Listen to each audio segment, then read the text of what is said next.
Les dos lingües oficiales del Principado de Asturias son el asturiano y el castellano. Todos los asturianos tienen derecho a conocerles y a usarles. Nadie puede estar discriminado por culpa de la lingua. 30 palabras que pueden cambiar muchos siglos de opresión.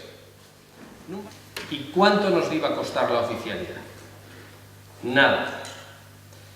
Anguaño, la política lingüística viene constando unos 9 millones de euros. 6 en escolarización, 3 en promoción. Prácticamente nada en toponimia, nada en formación de funcionarios. ¿Cuánto iba a costar la promoción con la oficialidad? 0. La oficialidad per se no tiene implicaciones tocante a la promoción. Pero además, atrévome a decir que con carácter general, los beneficiados por la promoción, por las subvenciones al asturiano, deben renunciar a todo lo que se gasta anguaño en la promoción del asturiano a cambio de la oficialidad.